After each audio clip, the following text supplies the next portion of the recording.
ठीक बंद कैसे हो रहा है लेकिन ये बताओ पहले। बंद नहीं हुई। नहीं वो टूटा हुआ फुल हो गया। कैसे मोबाइल तुम लोग क्या बोले जा रहे हो? भाई ऐसा कम कर दिए। मैं अपने मोबाइल को 3 दिन अगर ऑन रखूंगा ना वीडियो रिकॉर्डिंग करते हुए मेरा फुल नहीं होता। तुम जितनी पहले तो ऐप जितनी इधर उधर की खरीदी है सारी बंद करो। पता नहीं कौन कौन सी दुनिया की ऐप रखी है वो काम है नहीं। वो कभी महीने में एक बार काम आती है वो ऐप रखी है तुमने। जो महीने में काम आती है वो ऐप पबजी होगा है पबजी। गेम मत रखा करो मोबाइल खराब हो तो कैसे खुलूगा? तो है कुछ नहीं खोल हो गया। अब सुनो ध्यान से। सबने अवज्ञा आंदोलन शुरू हो गया। अब इसी टाइम अंग्रेज क्या कर रहे हैं बोले? इसी टाइम यही पूछा जाता है सवाल। सबने अवज्ञा आंदोलन चल रहा है, इसी टाइम अंग्रेज लंदन में गोलमेज सम्मेलन कर रहे हैं। लंदन में कौन सा सम्मेलन? गोलमेज राउंड टेबल कॉन्फ्रेंस, गोलमेज सम्मेलन। अब ध्यान से सुनो क्या होता है गोलमेज सम्मेलन।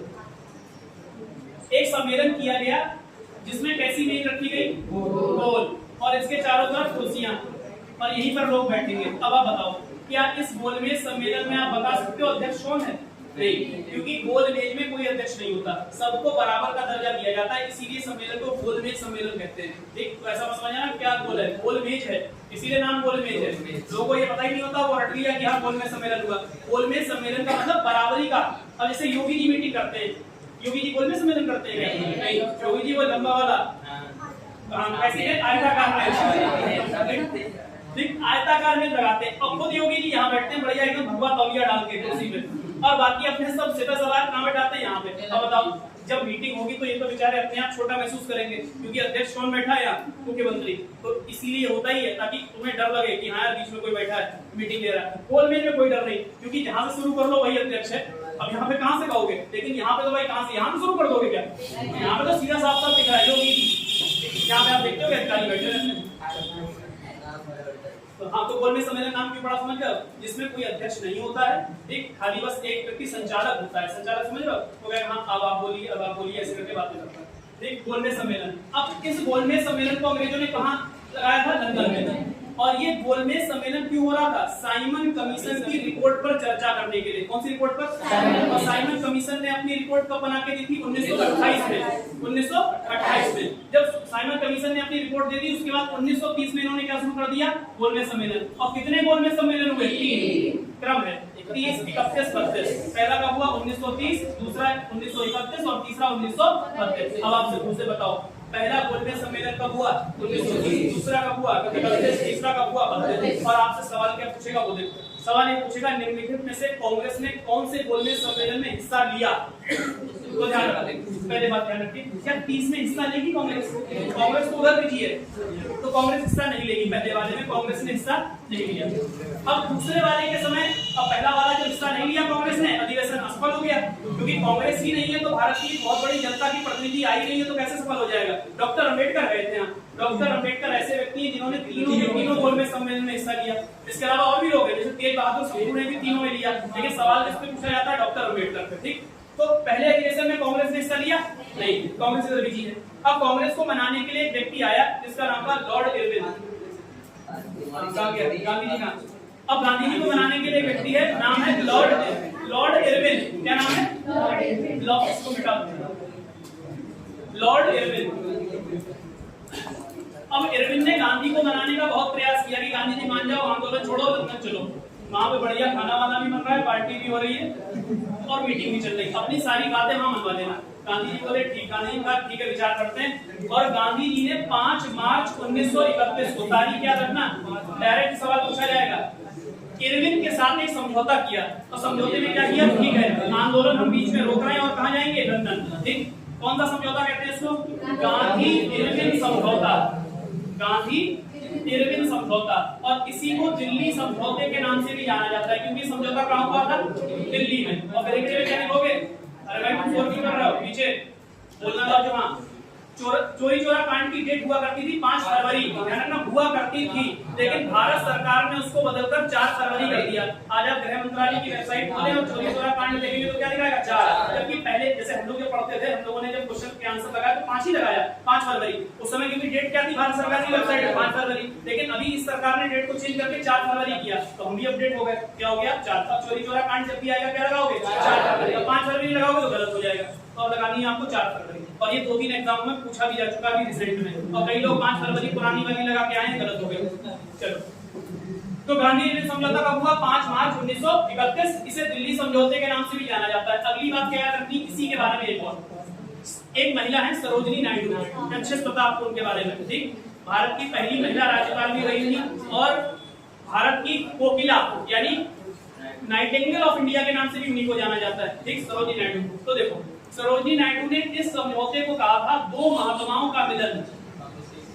दो महात्माओं का मिलन, एक महात्मा कौन, गांधी, और एक महात्मा कौन, इरविन। किसने कहा है, सरोजिनी नायडू। तो गांधी इरविन समझौते को दो महात्माओं का मिलन किसने कहा है, सरोजिनी नायडू। इसको याद रखना। और 5 मार्च को यह समझौता हुआ, और इस समझौते में एक पॉइंट ऐसा है जिससे गांधी का बड़ा विरोध हुआ, वो ये, गांधी ने इसमें शर्त ये रखी, जो भी राजनीतिक बंदी जो हिंसा में शामिल नहीं थे उनको छोड़ दिया जाए। स्टेटमेंट देखो आप, जो हिंसा में शामिल नहीं थे, इसका मतलब जो हिंसा में शामिल थे उनको ना छोड़ा जाए। और ऐसी एक हिंसा में शामिल व्यक्ति थे भगत सिंह, जिनको फांसी की सजा हुई थी। अब देखो, ये घटना कब हुई है, 5 मार्च को, और 23 मार्च 1931 को, यानी लगभग 18 दिन के बाद भगत सिंह को फांसी हो गई। और भगत सिंह को फांसी हुई तो 30 मार्च को कराची में अधिवेशन हुआ कांग्रेस का, इसको स्वीकृति देने के लिए इरविन समझौते को। अब गांधी जी जब वहां पहुंचे कराची में, सारे युवा उनका विरोध करने लगे, खड़े होकर बोले तुम चाहते तो भगत सिंह बच जाते, तुम्हारे चक्कर में नहीं बचे। अब वो जो भी बात हो, गांधी ने कहा देखो जो हिंसा में होगा मैं उसको नहीं बचाऊंगा, गांधी का ये कहना था। ठीक है, देखो इधर 23 मार्च यही लेते हैं 1931, भगत सिंह को फांसी। भगत सिंह को अकेले नहीं, 3 लोग, भगत सिंह, सुखदेव और राजगुरु। भगत सिंह, सुखदेव और राजगुरु को फांसी। राजगुरु को फांसी। और इस समझौते के बाद गांधी कहां पहुंच गए, लंदन। तो बताओ, कांग्रेस ने 1931 के गोलमेज सम्मेलन में हिस्सा लिया।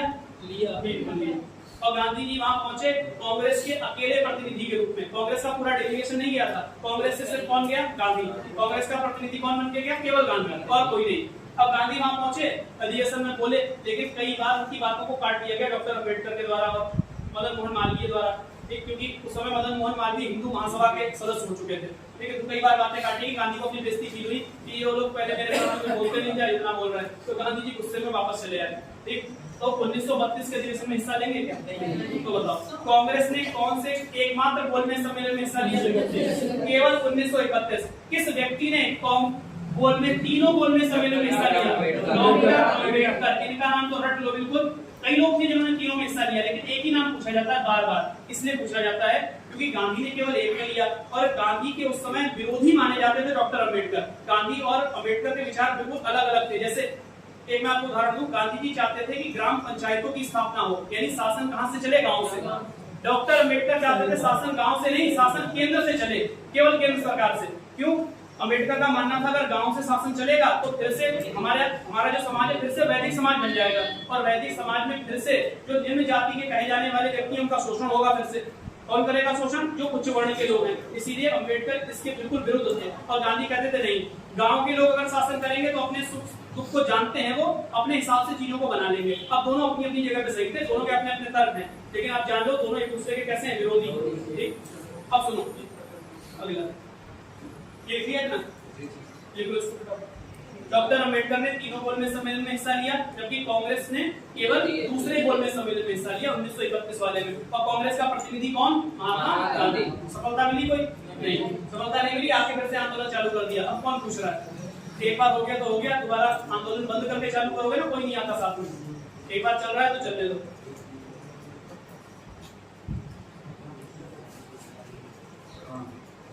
देखो, गांधी को पढ़ने का ये फायदा होता है, गांधी को पढ़ते चले जाओ, कितनी सारी घटनाएं अपने आप देखती चली जाती है। ये गांधी से सब जुड़ा हुआ है।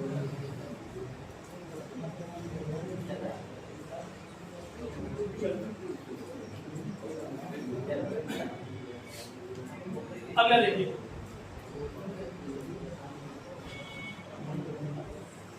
1940, ये गांधी से जुड़ा हुआ है नहीं। गांधी ने शुरू किया व्यक्तिगत सत्याग्रह। कौन सा सत्याग्रह? गांधी जी की घटना देख रहे हैं केवल। व्यक्तिगत सत्याग्रह, कौन सा सत्याग्रह? व्यक्तिगत। क्या था इसमें? कुछ भी नहीं था। गांधी ने कहा लोग अपने आप जाएं, एक मंच बनाएं और मंच पे माइक लगाएं और माइक लगा के अंग्रेजों के खिलाफ भाषण दें। क्यों दें? क्योंकि 1939 से 1945 के बीच क्या चल रहा है? दूसरा विश्व युद्ध, और अंग्रेजों ने भारतीयों की मर्जी के बिना उनको विश्व युद्ध में शामिल कर लिया। बोला कि भारत भी विश्व युद्ध में शामिल है और हमारे सैनिक की लड़ने के लिए भेजे। कांग्रेस ने इस बात का विरोध किया और अपने जितने भी प्रांतों में, उस समय 8 प्रांतों में कांग्रेस की सरकार थी, 11 में से सबसे इस्तीफा दे दिया। ये बात हम नहीं लिख रहे हैं, इतनी इंपॉर्टेंट है नहीं। इस्तीफा दे दिया। अगर इस्तीफा दिया अंग्रेजों को, तब भी कोई असर नहीं हो रहा है। असर हालांकि हुआ बाद में, लेकिन उतना नहीं हुआ शुरू में। तो गांधी ने कहा एक काम करो, ऐसे काम नहीं चलेगा, सब लोग अपने अपने आप जाके मंच बनाओ और भाषण दो, अपनी गिरफ्तारी दो। तो उनमें सबसे पहला व्यक्ति जिसने व्यक्तिगत सत्याग्रह किया वो थे विनोबा भावे। कौन थे? विनोबा भावे। ये सबसे पहले व्यक्तिगत सत्याग्रही कहे जाते हैं। ये पूछा हुआ सवाल है, पहला व्यक्तिगत सत्याग्रही कौन था? व्यक्तिगत सत्याग्रह में पहला सत्याग्रही कौन हुआ? विनोबा भावे। ठीक, पहला सत्याग्रही व्यक्तिगत सत्याग्रही। दूसरा आपसे पूछा जाएगा तो दूसरे का नाम है जवाहरलाल नेहरू। क्या नाम है? कभी कभी ये भी पूछ लिए जाते हैं, जवाहरलाल नेहरू। ये दूसरे व्यक्तिगत सत्याग्रही हैं। और तीसरे का नाम है, 3 याद रखना, ब्रह्मदत्त। हालांकि ब्रह्मदत्त का नाम कभी एग्जाम में पूछा ही नहीं गया, 2 में काम चल जाता है, विनोबा भावे और जवाहरलाल नेहरू। अब देखो यहाँ विनोबा भावे के बारे में कुछ बातें याद कर लो। इसलिए याद कर लो, विनोबा भावे भी अभी न्यूज में है। क्यों न्यूज में है? क्योंकि रेमन मैग्सेसे पुरस्कार न्यूज में है। और वो भी न्यूज में इतना नहीं है, रेमन मैग्सेसे ज्यादा न्यूज में है फिलीपींस, क्योंकि ये पुरस्कार कहाँ का है? फिलीपींस का। और फिलीपींस में अभी नया राष्ट्रपति बना है, और नए राष्ट्रपति का नाम क्या है? Ferdinand Marcos junior. क्या नाम है? Ferdinand Marcos junior. अभी अभी बने नए, और इनका जो प्यार से वहां की जनता इनका नाम लेती है वो नाम है बोंग बोंग। क्या नाम है? हाँ, तो इनका नाम हो गया बोंग बोंग मार्कोस, लेकिन असली नाम क्या है? Ferdinand Marcos junior. जूनियर इसलिए क्योंकि इनके पिताजी का नाम भी क्या था? Ferdinand Marcos. और इनके पिताजी फर्डिनेंड मार्कोस फिलीपींस के सबसे लंबे समय तक राष्ट्रपति रहे, सबसे लंबे समय तक, लेकिन सेना की मदद से उनको हटा दिया गया। अब उसके बाद अब सत्ता में जाके वापसी हुई। 1986 में वो सत्ता से हटे थे, अब जाकर वापसी इनके बेटे की हुई है, और बेटे का नाम क्या है? Ferdinand Marcos junior. याद रहेगा ना? ऐसे बोलो एक बार, फर्डिनेंड। लेकिन फिलीपींस के राष्ट्रपति इससे पहले कौन थे? तो रोड्रिगो दुतर्ते। क्या नाम था? नाम याद इसलिए रखो रोड्रिगो दुतर्ते का, क्योंकि ये क्वेश्चन पूछा जा सकता है। भले फर्डिनेंड पे नाम पूछेंगे, पेपर बन चुका है, और पेपर बन चुका है, ये तो 3 दिन पहले की घटना है, आपसे पूछेगा भी नहीं, लेकिन रोड्रिगो दुतर्ते इंपॉर्टेंट है। ठीक, न्यूज में है तो ध्यान रखना। रेमन मैग्सेसे भी न्यूज में है। और विनोबा भावे पहले भारतीय थे जिनको क्या मिला? रेमन मैग्सेसे पुरस्कार। तो रेमन मैग्सेसे पुरस्कार प्राप्त करने वाला पहला भारतीय कौन? ठीक, यही इसके आगे लिखो, रेमन मैग्सेसे पुरस्कार। रेमन मैग्सेसे पुरस्कार प्राप्त करने वाले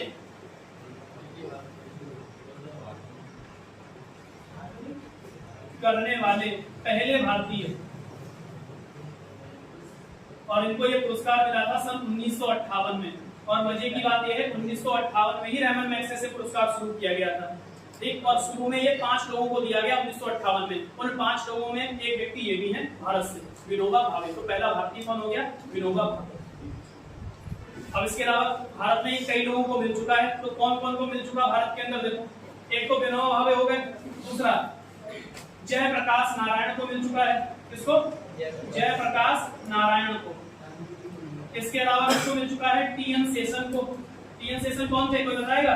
चुनाव आयोग, भारत के 10वें चुनाव आयोग। और भारत में चुनाव सुधारों में सबसे बड़ा योगदान देने वाला व्यक्ति कौन है? आई ईट पॉलिटिशियंस इन ब्रेकफास्ट। ये किसका स्टेटमेंट है? इन्हीं का। मैं नाश्ते में, सुबह के नाश्ते में राजनीतिक लोगों को खाता हूँ।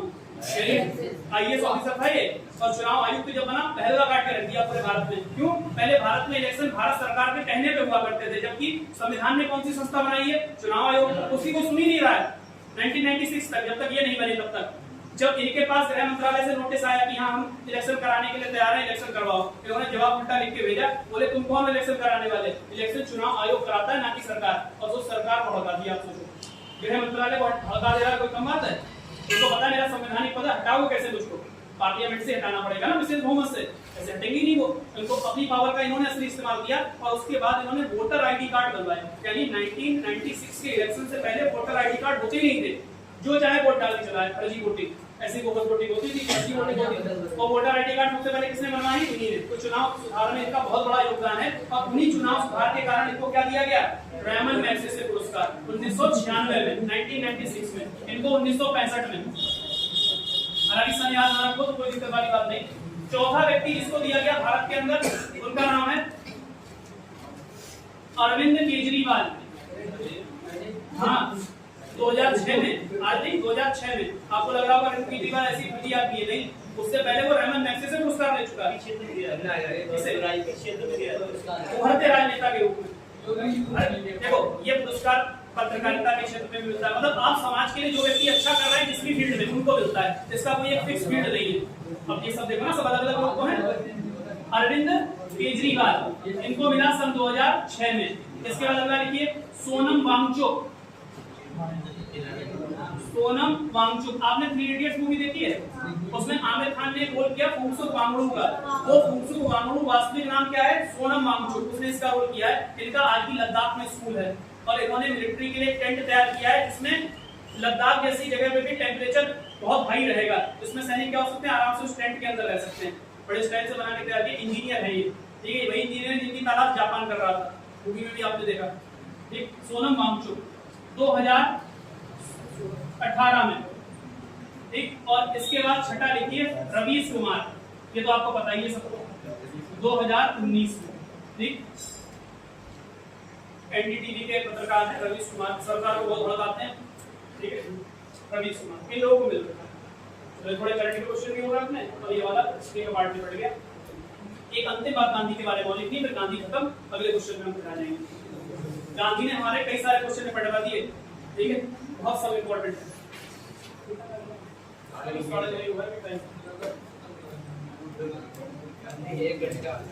अभी घंटा मैंने ब्रेक किया तो 5 मिनट में दे दो। चलो 5 मिनट ब्रेक ले, 5 मिनट को